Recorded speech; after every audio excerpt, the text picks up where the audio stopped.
Question number 2 है for the real valued function f defined below. हमारे पास function f दिए गए हैं पार्ट्स में, तो उनके लिए हमें तीन जो है पार्ट्स यानी तीन चीजें फाइंड करनी है। सबसे पहले f इनवर्स ऑफ x यानी कि इनवर्स फंक्शन फाइंड करना है उसका। फिर इनवर्स फंक्शन में आपने क्या करना है, -1 को पुट करके आंसर निकाल के देना है। उसके बाद आपने क्या करना है, आपने वेरीफाई करना है कि f ऑफ इनवर्स x यानी f की कंपोजीशन f इनवर्स के साथ लें, फिर f इनवर्स की कंपोजीशन f के साथ लें, तो दोनों का आंसर x आना चाहिए। ये तीन काम आपने हर क्वेश्चन के लिए करने हैं, हर पार्ट के लिए करने हैं। तो पहला पार्ट जो है हमने चूज किया हुआ, पहला पार्ट है हमारे पास f of x -2x + 8। तो यहाँ पर जो है f of inverse of x हमें फाइंड करना है, a पार्ट फाइंड करना है।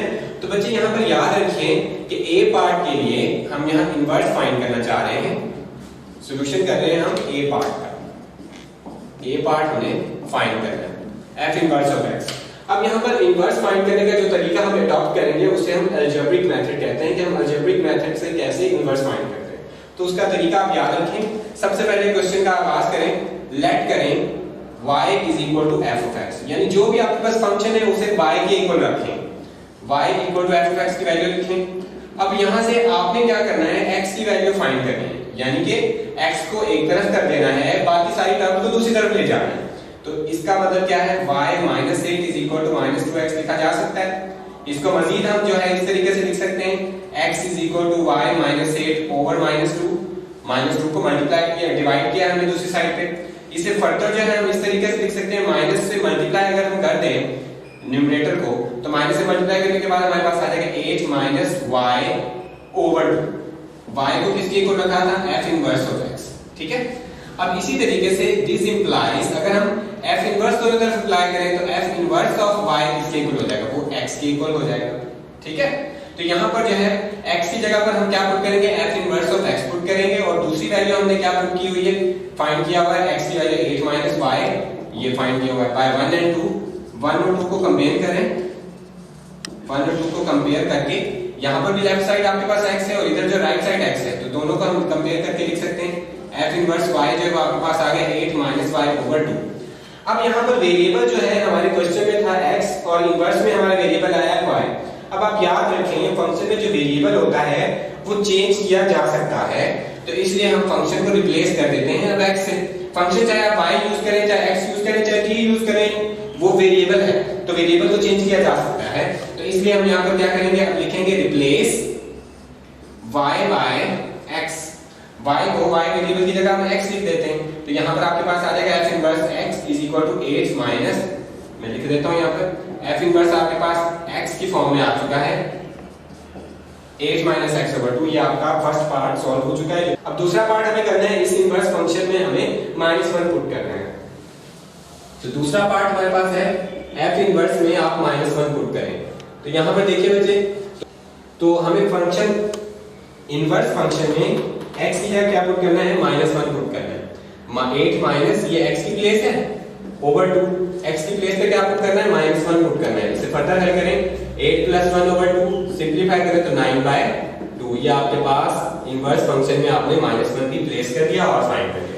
इसी तरीके से जो है हम तीसरा वेरिफिकेशन भी करेंगे। वेरिफिकेशन करनी है तो वेरिफिकेशन के लिए हम सबसे पहले क्या करते हैं, f इनवर्स ऑफ x, इसका आंसर निकालते हैं और ये हमारे पास x आना चाहिए। यहाँ पर हम f लिखेंगे और f फंक्शन में हमें क्या पुट करना है, f इनवर्स पुट करना है। f इनवर्स फंक्शन हमारे पास क्या आया है, 8 - x/2, यानी फंक्शन f पे जाइए और वहां पर x की जगह आप ये पुट कर दीजिए, जो आपके पास इनवर्स फंक्शन की वैल्यू आई है 8 - x/2। तो आपके पास फंक्शन f जो है वो है -2, ये x की प्लेस है, +8। x की प्लेस पे आप रखें 8 - x/2। इसे सिंपलीफाई करें, 2 से कैंसिल आउट हो गया, माइनस को मल्टीप्लाई करें, इसे फर्दर हल करें तो आपके पास क्या आ जाएगा, x आ जाएगा। ये f of inverse of x आ चुका है। इसे आप नेम दे दें, 3 का दे दें, आप सेम क्वेश्चन कर रहे हैं इसलिए। अब हम क्या करेंगे, f इनवर्स जो है उसमें पुट करेंगे फंक्शन f को, फिर भी हमारे पास x आना चाहिए। फिर हम वेरीफाई कर सकते हैं कि हमारी f कंपोजिशन f की जो है कंपोजिशन f इनवर्स के साथ करें तो उन दोनों का जो आंसर आता है वो x ही आता है। अब यहाँ पर फंक्शन इनवर्स में हमें क्या पुट करना है, फंक्शन f पुट करना होगा।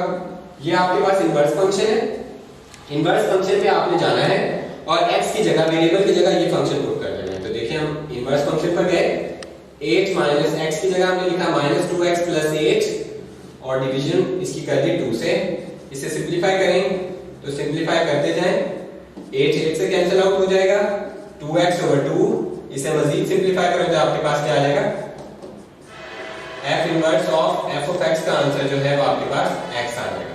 तो बाय 3 और 4 आप देख सकते हो इक्वेशन 3 और इक्वेशन 4 से हम लिखेंगे by equation 3 and equation 4। Equation 3 और 4 हमें ये शो करिए कि f ऑफ इनवर्स का आंसर और f इनवर्स ऑफ इनवर्स का आंसर, दोनों का आंसर क्या है, x आया। तो ये हमने वेरीफाई कर दिया है, वेरीफाई। तो इसलिए बच्चों हम जो है हर क्वेश्चन के लिए, हर पार्ट के लिए जो है ये तीनों पार्ट जो है वो प्रूव करेंगे। स्टूडेंट्स क्वेश्चन नंबर 2 का चौथा पार्ट जो है वो इस वक्त हम कर रहे हैं और बाकी पार्ट जो है वो आप खुद करेंगे। इसमें भी हमें जो है इनवर्स फाइंड करना है। मैं यहाँ पर ए पार्ट जो है आपके लिए सॉल्व करूंगा, बाकी जो है आपको खुद उसे सॉल्व कीजिएगा। तो ए पार्ट का सॉल्यूशन हम करने जा रहे हैं जिसमें हमें इनवर्स फंक्शन फाइंड करना है। तो इनवर्स फंक्शन फाइंड किस तरीके से करते हैं, सबसे पहले जो है अपने फंक्शन यानी f ऑफ x को हम लेट कर लेते हैं y के ऊपर। तो y इज इक्वल टू आपका फंक्शन जो है उसे लिखते हैं 2x + 1। इसके बाद सेकंड जो स्टेप होता है वो हमारा होता है x की वैल्यू फाइंड करना, ठीक है, यानी x जो है वो एक तरफ आ जाए। अब यहाँ पर क्रॉस मल्टीप्लिकेशन करेंगे, तो क्रॉस मल्टीप्लिकेशन करते हैं। अब यहाँ पर इसे मल्टीप्लाई करें, x को मल्टीप्लाई करें y से, तो xy - y is equal to 2x + 1। हमें x की वैल्यू फाइंड करनी, जिसके लिए भी x की जो टर्म्स हैं उन्हें एक तरफ करना पड़ेगा। तो xy - 2x is equal to 1 + y, या y को शिफ्ट करें तो y + 1 हो जाएगा। यहाँ से x को आप कॉमन ले लें तो y - 2 आपके पास आ जाएगा। इसे हम लिख सकते हैं, क्योंकि हम x की वैल्यू फाइंड करना चाहते हैं, तो x को इधर रख दीजिए और y - 2 को शिफ्ट कर दीजिए। तो y - 2 जो है दूसरी तरफ जो आप शिफ्ट करोगे तो वो डिवीजन हो जाएगी उसकी, ठीक है। और यहाँ पर जो है आपका x की वैल्यू आ चुकी है, हमारा दूसरा स्टेप एंड हो चुका। फिर हम क्या करते हैं, फिर हम लिखते हैं कि हमने तो लेट किया हुआ था y को f ऑफ x के ऊपर। अगर हम दोनों तरफ इनवर्स अप्लाई करें, और इनवर्स कब अप्लाई कर सकते हैं, जब हमारा फंक्शन बाइजेक्टिव हो, ये हमने किया हुआ। अब ये हमारे पास जो है सेकंड इक्वेशन बनी। अब इक्वेशन 1 और इक्वेशन 2 को कंपेयर करो, ये भी x है और ये भी x है। तो बाय 1 एंड 2 हम लिख सकते हैं, by equation 1 and equation 2 we can write f inverse of y is equal to y + 1 over y - 2। आपको बताया गया है। इसके बाद लास्ट स्टेप जो है वो क्या होता है, वेरिएबल को चेंज करना। क्योंकि क्वेश्चन में वेरिएबल x था तो हमें आंसर भी x वेरिएबल में देना है, क्योंकि वेरिएबल जो है फंक्शन को इफेक्ट नहीं करता, तो हम वेरिएबल चेंज कर सकते हैं। आप यहाँ लिखेंगे replacing x by y by x, यहाँ पर लिखते हैं replace y by x।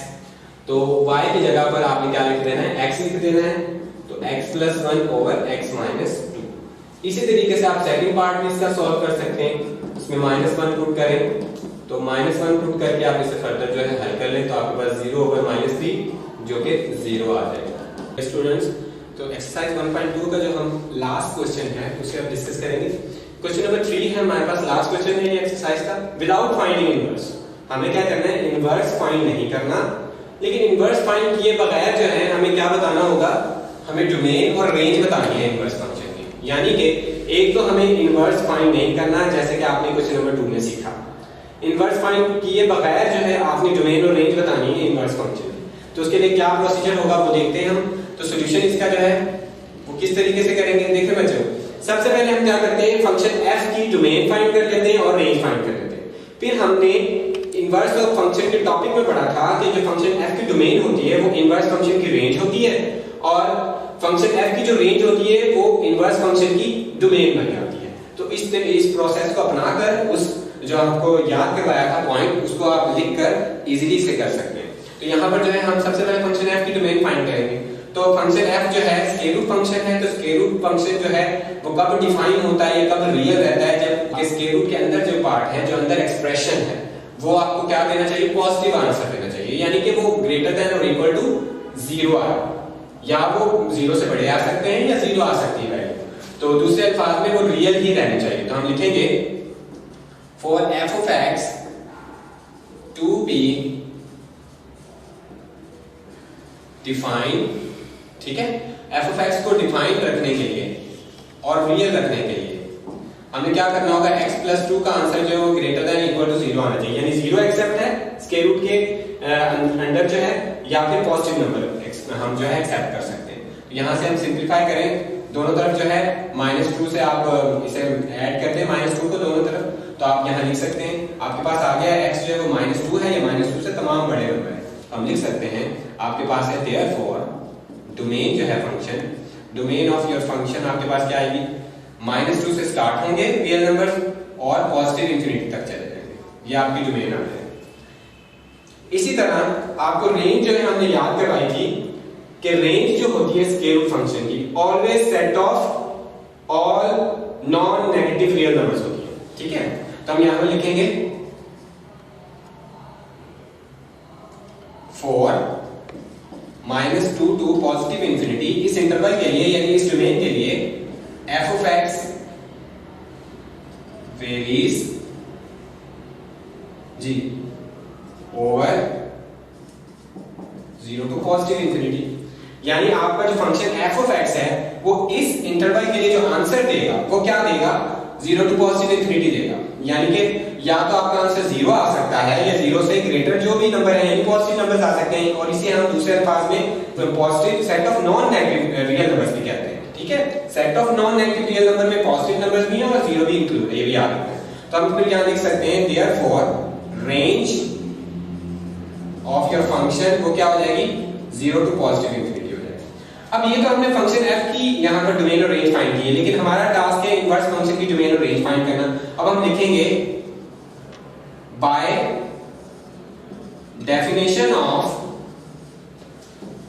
Inverse function, inverse function की डेफिनेशन हमने क्या पढ़ी थी कि domain of f is equal to range of f, range of f inverse, इसी तरह एंड रेंज ऑफ f जो है वो आपके पास इसके इक्वल हो जाएगी डोमेन ऑफ f इनवर्स। अब हम जो डोमेन है हमारे फंक्शन f की वो हमारी रेंज है, और जो रेंज है हमारे फंक्शन की वो हमारी डोमेन है। तो हम पहले डोमेन लिखना चाह रहे हैं, तो हम यहाँ पर ये हमारी डोमेन हो जाएगी फंक्शन की, हम लिखेंगे therefore domain of f inverse is equal to 0 to positive infinity, 0 close interval है यानी 0 इंक्लूड है इसमें, पॉजिटिव इंफिनिटी साइड पे आप राउंड ब्रैकेट लगाओगे, पैरेंथेसिस लगाओगे। इसी तरह एंड रेंज जो है वो आपकी वो क्या आ जाएगी, range of f inverse is equal to domain जो फंक्शन f की थी आपकी वो रेंज बन जाएगी -2 टू पॉजिटिव इंफिनिटी। तो इस तरीके से बच्चों आपने इनवर्स फाइंड किए बगैर जो है आपने डोमेन और रेंज फाइंड करनी है इनवर्स फंक्शन की।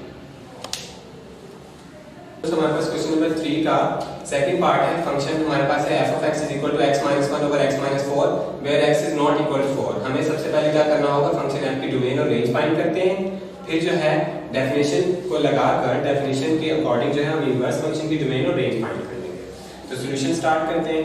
तो सॉल्यूशन में बच्चों हमें सबसे पहले देखना है कि हमारा फंक्शन f जो है for f of x to be defined and real, यानी अगर हमारा फंक्शन हम चाहते हैं कि हमारा फंक्शन डिफाइन भी रहे और रियल वैल्यूज भी दे, तो अनडिफाइंड कब होगा, ये चूंकि हमारे पास जो है फ्रैक्शन की फॉर्म में है, यानी कि ये रैशनल फंक्शन है, तो रैशनल फंक्शन में डिनोमिनेटर वाले पार्ट को 0 नहीं होना चाहिए। तो हमें क्या करना होगा, ठीक है, x - 4 जो है उसे 0 नहीं होना चाहिए। यहां से हम x की वैल्यू फाइंड कर लेते हैं, तो x की वैल्यू हमारे पास क्या आ जाएगी 4, यानी कि अगर हम x की जगह 4 लिखते हैं यहाँ पर तो हमारा क्या आ जाएगा, something over 0, something over 0 means infinity, ठीक है। तो आपका जो है इंफिनिटी आ जाएगा, तो इंफिनिटी हमें नहीं एक्सेप्ट करना, तो हमारा फंक्शन जो है वो डिफाइन नहीं रहेगा, अनडिफाइंड हो जाएगा, इसलिए हम x जो है वो 4 नहीं पुट कर सकते, इसके अलावा तमाम रियल नंबर्स पुट कर सकते हैं। तो हम कह सकते हैं देयरफॉर डोमेन ऑफ f जो है वो आपके पास सेट ऑफ रियल नंबर आ गए, लेकिन सेट ऑफ रियल नंबर में से आप सिर्फ 4 को निकाल दें, सेट ऑफ रियल नंबर्स में से 4 को माइनस कर दें। अब इसी तरीके से अगर आप यहां पर जो है आप चेक करें, अब हमें इस डोमेन के लिए हमें 4 तो पुट करना ही नहीं है इस फंक्शन में, ठीक है, बाकी तमाम रियल नंबर्स हम पुट कर सकते हैं। तो बाकी तमाम रियल नंबर्स आप पुट करें, पुट करके चेक करें कि हमारे पास आंसर जो है वो क्या आ सकता है, ठीक है, क्या पॉसिबल आंसर आ सकता है और कौन सा आंसर नहीं पॉसिबल। देखिए आप यहां पर कुछ भी वैल्यू पुट कर लें, जो भी वैल्यू पुट कर लें, तो आपके पास जो आंसर है वो 1 जो है कभी नहीं आएगा। यहाँ पर आपका आंसर जो है 1 कभी भी नहीं आएगा। आप चेक कर लें पुट करके। यहाँ पर जो है आप अगर 2 पुट करें 2 - 1 1, नीचे क्या है 2 - 4 विच इज -4, तो आपके पास -1/2 आ जाएगा। इसी तरीके से फर्दर आप वैल्यू चेंज करते जाए सेट ऑफ रियल नंबर में से। आप चेक करेंगे तो आपके पास पॉजिटिव नंबर्स भी आ रहे हैं, नेगेटिव भी आ रहे हैं। इसके साथ साथ अगर आप 1 पुट करोगे तो 1 - 1 जो है वो 0 भी हो जाएगा, 0 भी आ रहा है, लेकिन आपका 1 जो है वो कभी भी नहीं आ रहा। इसका मतलब आपकी जो रेंज है, इस फंक्शन की रेंज जो है वो सेट ऑफ रियल नंबर है, लेकिन उसमें 1 आ ही नहीं रहा। आंसर जो है फंक्शन 1 दे नहीं रहा, तो इसलिए जो है इस फंक्शन की रेंज जो होगी वो सेट ऑफ रियल नंबर में से 1 माइनस कर दें, वो आपकी रेंज हो जाएगी। अब हम लगाते हैं bye definition of inverse function. हमने डेफिनेशन पढ़ी इनवर्स फंक्शन की, उसके अकॉर्डिंग हमने याद किया कि डोमेन ऑफ फंक्शन f जो है वो इक्वल होती है रेंज ऑफ इनवर्स फंक्शन। इसी तरह से डोमेन रेंज जो है आपकी फंक्शन f की वो इक्वल होती है डोमेन ऑफ इनवर्स फंक्शन। तो देयरफॉर हम कह सकते हैं कि हम जो है डोमेन फाइंड करना चाहते हैं इनवर्स फंक्शन की, तो डोमेन ऑफ इनवर्स फंक्शन है वो किसके इक्वल होगी, आपके f फंक्शन की रेंज के इक्वल होगी। तो रेंज क्या, आपके f फंक्शन क्या है, सेट ऑफ रियल नंबर, उनमें से माइनस कर दें 1 को। इसी तरीके से आपकी रेंज जो है वो क्या आएगी, रेंज ऑफ इनवर्स फंक्शन जो है वो किसके इक्वल हो जाएगी, डोमेन ऑफ योर फंक्शन। आपके फंक्शन की डोमेन क्या थी, सेट ऑफ रियल नंबर में से माइनस कर दें 4 को। तो इस तरीके से बच्चों आप इनवर्स फाइंड किए बगैर जो है आप डोमेन और रेंज बता सकते हैं इनवर्स।